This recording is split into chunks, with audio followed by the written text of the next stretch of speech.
August 15, 1942. Midday sun scorched the steel deck of the USS West Point as it carried its cargo eastward across the Pacific. Not ammunition, not food, human cargo. 672 Japanese prisoners of war, captured in the jungles of Guadalcanal, crammed into the ship's belly. They had been told by their officers that capture meant humiliation worse than death, that the Americans would line them up, slit their throats, burn their bodies as refuse.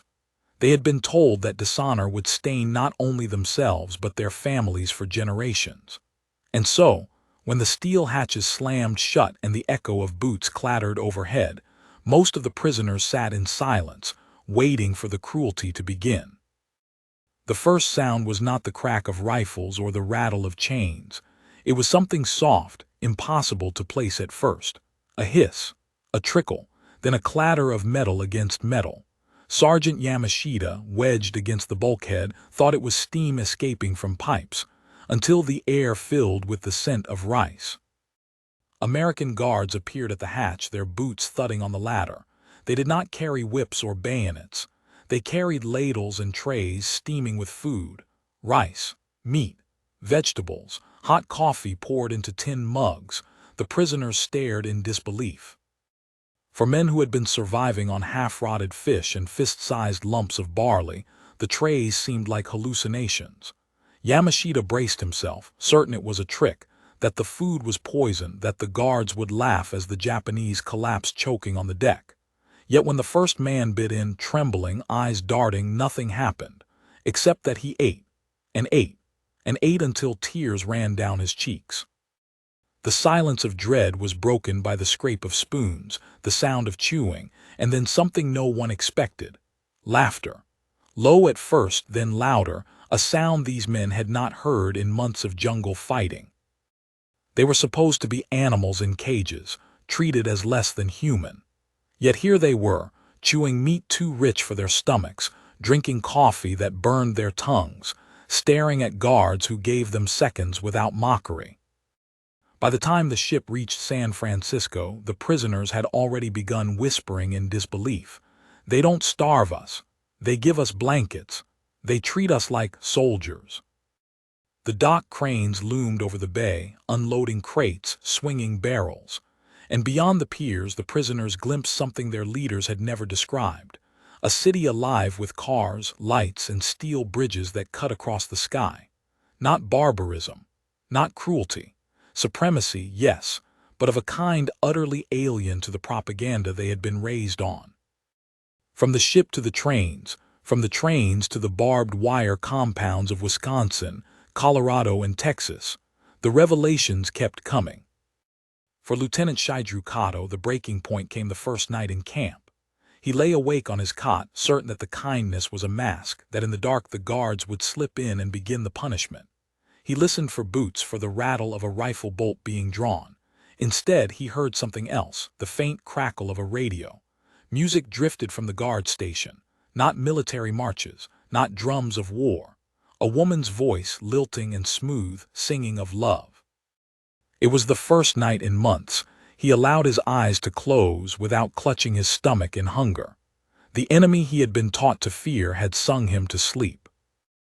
And so began the transformation, not in speeches, not in surrender documents, but in simple daily revelations. The rifle had broken them in battle. The camp would unmake their fear.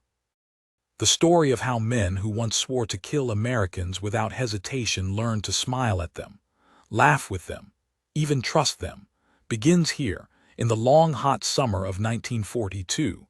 When the war they thought they understood was stripped away by an unexpected kindness more disarming than any bullet. The barbed wire fence stood 12 feet high, 3 rolls deep, topped with steel coils that caught the sunlight. For the men inside, it was supposed to symbolize captivity. Yet within weeks of arrival, many of the prisoners no longer saw it that way. On the first morning in Wisconsin, Shiju Kato woke to the sharp crack of a whistle.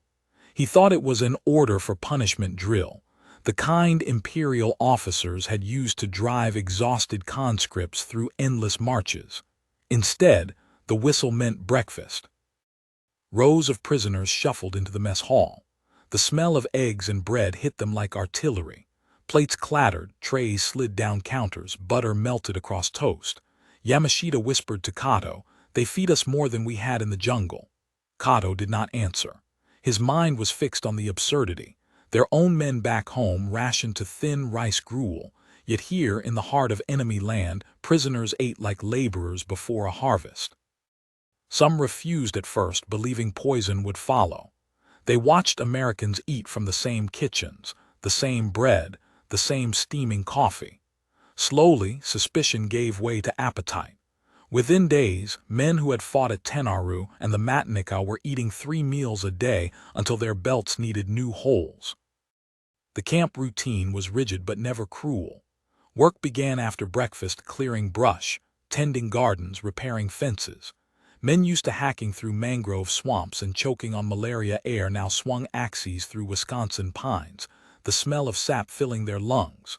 The guards watched but rarely barked orders. The rhythm was steady, human. And for men who had expected shackles, there was a strange freedom in labor that wasn't accompanied by hunger or terror. But the first true shock came on Sunday. The bell rang in the distance, carried by wind. A line of prisoners gathered near the gate, curious. Across the fields, white wooden buildings rose, churches. Townsfolk filed in with hymn books tucked under their arms. Children in their best clothes skipped up the steps, their laughter ringing clear. The guards explained through interpreters. Those who wished could attend service, listen to music, or remain in camp. No punishment either way. The idea was inconceivable. In the Imperial Army, religion was duty. Here it was choice. Kato went, half in defiance, half in curiosity. Inside, he saw rows of Americans bowing their heads not to an emperor, but to a god he had only heard of in whispers. And then the organ began to play. The sound filled the air like nothing he had heard since boyhood, not a battle hymn, but a song that made the walls vibrate with warmth. Some prisoners wept openly. They were not sure why. Perhaps because the music did not sound like victory or defeat, but like home. As weeks became months, the layers of fear peeled away in small moments. A guard passing out cigarettes without mockery. A farmer thanking a prisoner for fixing his fence. Children pointing at them from beyond the wire, curious but never hateful. At night, the camps glowed with a different kind of revelation. Projectors whirred, screens lit up, and suddenly men who had never seen a moving picture watched shadows dance into life. Cowboy films, comedies, American soldiers laughing at the same jokes they were watching. For Yamashita, who had expected torture, the sight of guards and prisoners chuckling side by side felt like a hallucination. "Do you think," he whispered to Kato, "that they are showing us these films to mock us?" Kato shook his head. "No, they are showing us who they are." And who they were was not the demon image drawn in Japanese propaganda leaflets. These were people who worked, ate, prayed, and laughed. People who, inexplicably, treated prisoners with a dignity they rarely afforded each other in battle. Letters began to arrive. Prisoners were allowed to write home. At first, most hesitated, ashamed to confess survival. But when the first replies came, mothers relieved their sons were alive. Wives writing of children born during the war, the shame cracked. Men realized their families did not despise them for being captured. They were grateful. The guards noticed something too. The prisoners began to walk differently. The bowed shoulders of defeat slowly straightened. Laughter returned in the barracks. Men who had once muttered about escape stopped glancing at the fences. The barbed wire no longer looked like a cage. It looked like a border between two worlds, and life on the inside was safer than anything waiting beyond. Evenings turned into debates. Prisoners gathered around tables discussing what they saw. "If this is how they treat their enemies," one said, "how do they treat their friends?" Another muttered, "No wonder they fight so hard. They are not starving." It became clear to Kato that something profound was happening. The Americans had not broken them with brutality. They had dismantled their fear with generosity. The Garand rifle had crushed their bodies on the battlefield. but it was butter on toast, laughter in the dark, and kindness without demand that dismantled their hatred. The irony was bitter. In America's hands, they discovered more humanity than they had often been allowed in their own army. And as months turned to years, the transformation deepened. By 1943, men who once shouted Banzai, in blind fury were building furniture, playing baseball, and learning English phrases from the very guards who had defeated them. They were supposed to despise these people, yet each passing day made that hatred harder to hold. What began on the decks of the USS West Point had now settled into routine. The Japanese had entered captivity expecting death. Instead, they found a life that chipped away at fear one breakfast, one laugh, one film reel at a time. And for men like Kato, who lay awake listening to the hum of a radio in the guardhouse, the realization was impossible to escape. The Americans did not need to terrify them anymore. They had already won something far more permanent, their trust. The first time the gates opened for work detail, silence fell over the barracks. No one knew whether it was a trick or the beginning of some cruel march. Yet when the trucks rolled up, painted in olive green with open beds, the guards spoke calmly. They were being sent to help with the harvest. Kato sat stiffly in the back of the truck, hands folded, staring at the passing fields. Corn stretched in tall green rows, soybeans swayed in the breeze. The countryside of Wisconsin looked nothing like the war-torn jungles he had left behind. The air smelled of earth, not smoke. Birds sang without fear. When the truck stopped, farmers waited with hats pulled low, their wives standing back with baskets. The guards stepped aside. Prisoners climbed down, unsure of how to move in this new landscape. For many, it was the first time since capture they were beyond the fences. The farmers didn't shout. They didn't strike. They handed tools, hoes, baskets, gloves. One farmer even pointed with a smile, as if instructing a hired hand. And then it began, rows of men in worn uniforms working shoulder to shoulder with American soil under their boots. The sun was heavy, the labor real, but food and water were plentiful. At midday, the women brought out sandwiches, apples, pitchers of lemonade that glistened with condensation. The guards ate. Then, after a pause, they gestured for the prisoners to eat too. Kato hesitated. The thought of taking food directly from an American family was unbearable, not from fear of poison anymore, but from shame. And yet, when a farmer's daughter no older than 10 approached, offering him an apple with her small hands, something broke. He bowed awkwardly and accepted. The girl giggled at the formality, running back to her mother. By evening, the prisoners were exhausted but astonished. They had expected suspicion, hatred. Instead, they found themselves treated almost as laborers on contract. When the trucks rolled back into camp, the men spoke in hushed tones. "They do not look at us like beasts," one said. Another murmured, "If our people saw this, they would not believe it." Over the weeks, the routine became natural. Trucks left camp at dawn, returned at dusk. In fields, barns, and orchards, the lines between captor and captive blurred. Farmers spoke slowly, teaching English words: corn, wheat, apple, good job. Prisoners taught them Japanese in return. Laughter replaced suspicion. Letters from home began to echo the same theme. Cities bombed, food scarce, fear constant. Families wrote of ration cards, blackouts, children crying from hunger. And yet the prisoners were eating full meals, drinking coffee, gaining weight. The irony burned. Some felt guilt. Others felt relief. For most, the shame of capture began to dissolve into gratitude that at least they lived. The guards noticed something striking. Discipline became easier, not harder.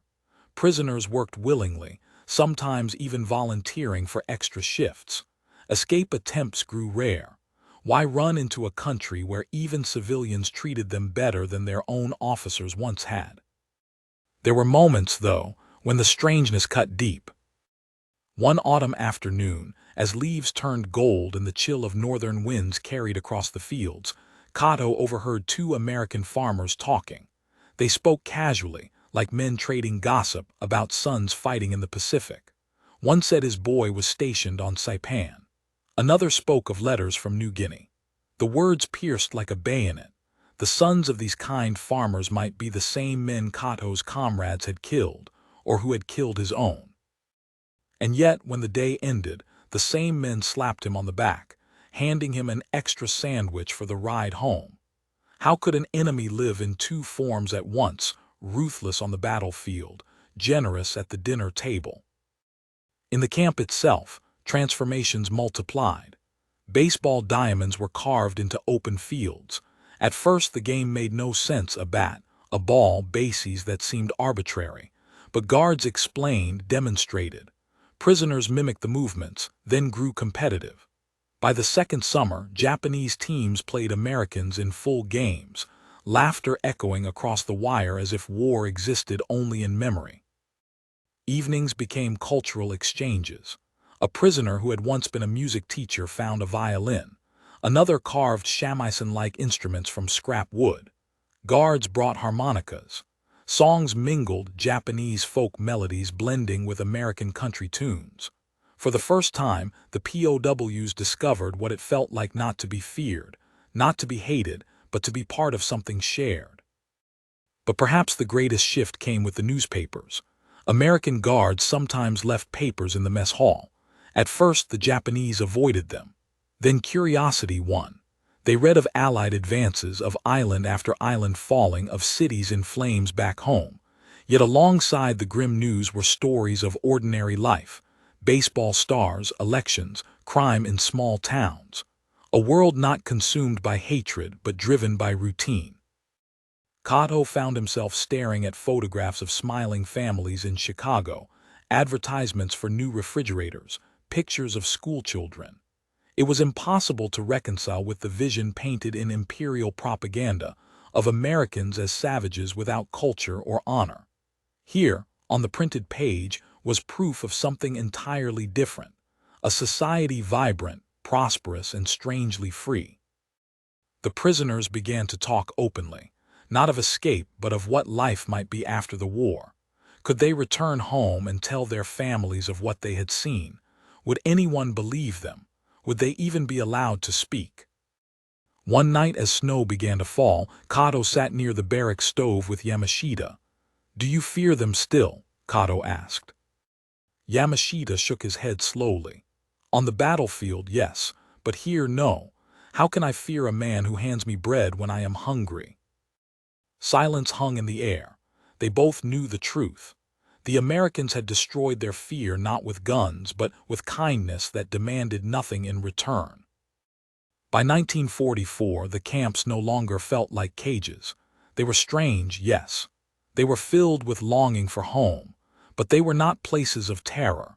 Many prisoners began to dread not captivity, but the day it would end, the day they would have to return to a homeland where food was scarce, families shattered, and the future uncertain.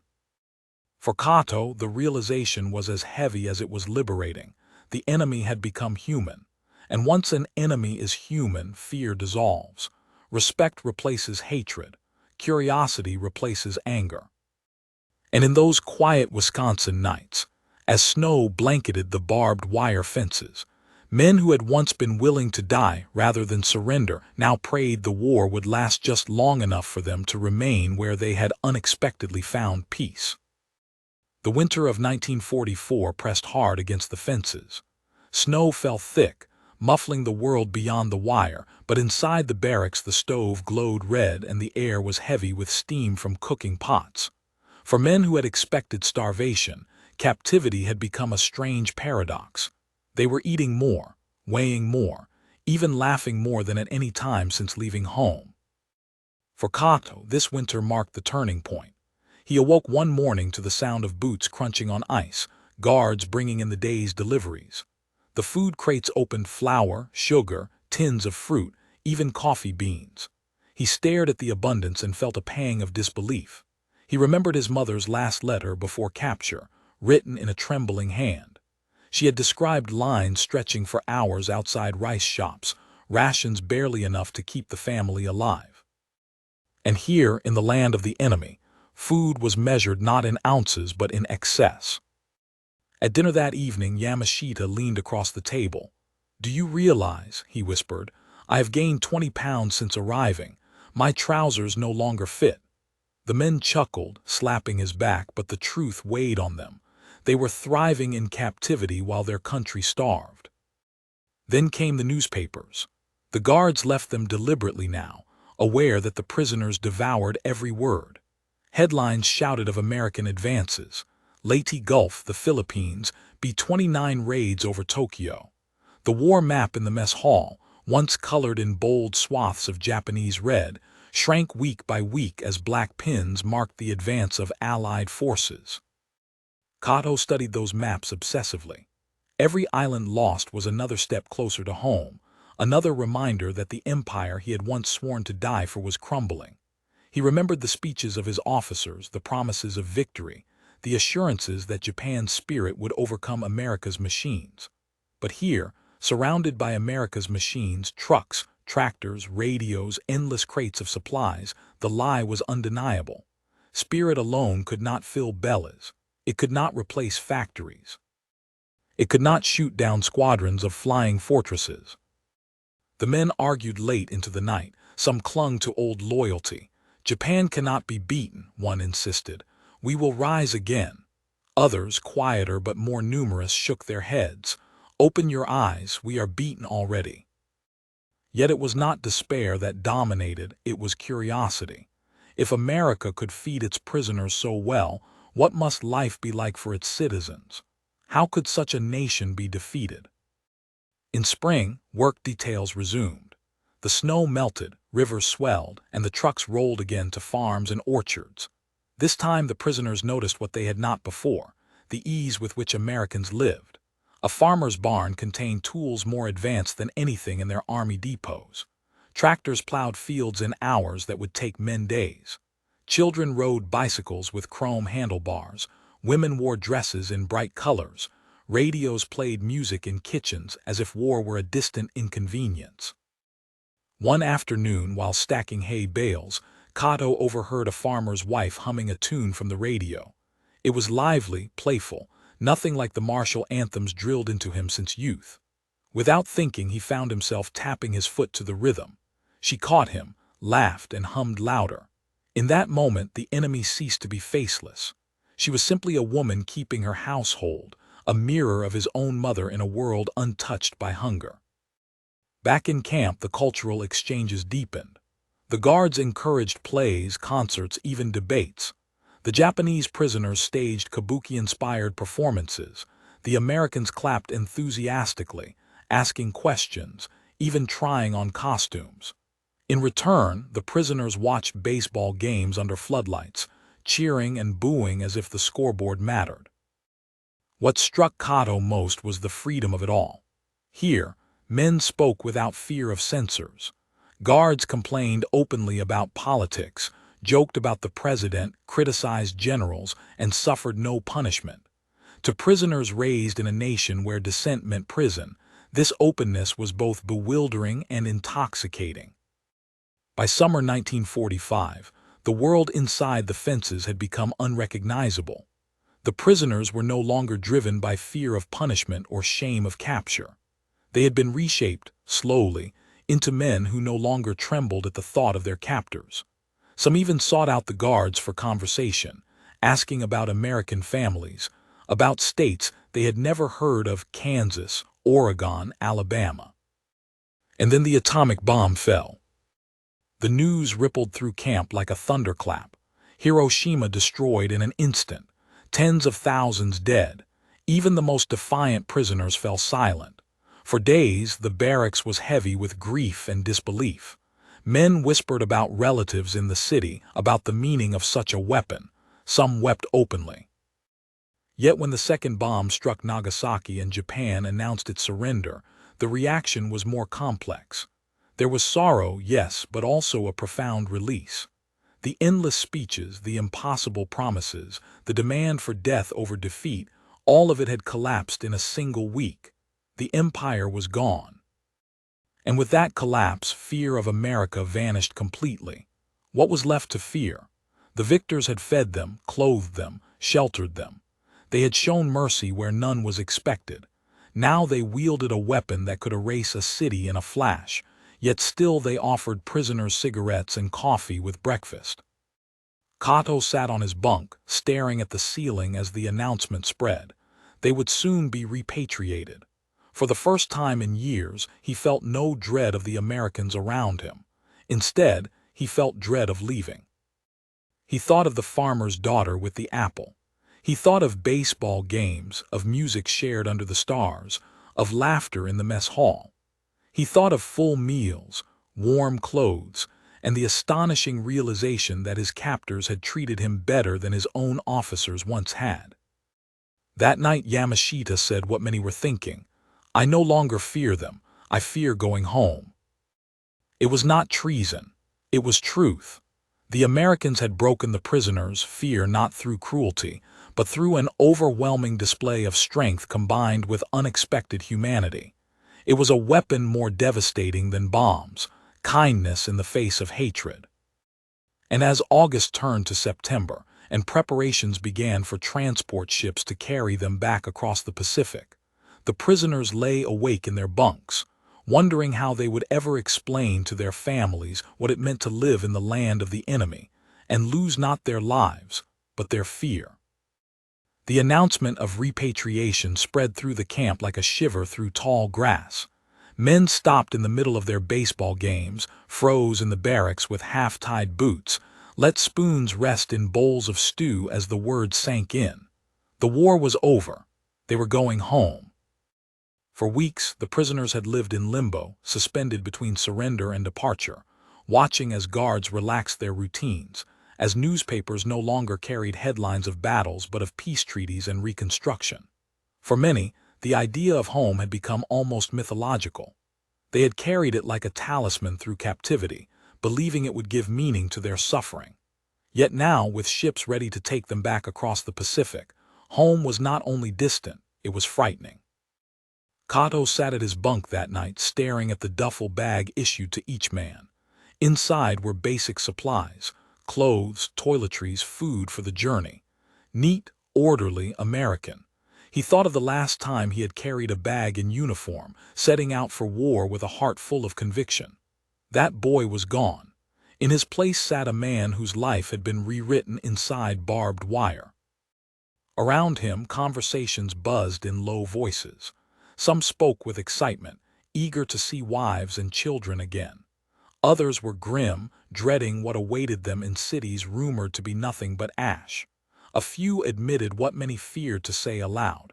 They did not want to leave. The final weeks in camp became surreal. Guards shook hands, posed for photographs with the prisoners, exchanged small gifts. An American sergeant pressed a pack of cigarettes into Yamashita's hand and said, "For the ship. You'll need them." Another gave away his baseball glove to a prisoner who had fallen in love with the game. What began as an arrangement of captor and captive ended as something stranger, something that neither side fully knew how to name. Departure day came in early October.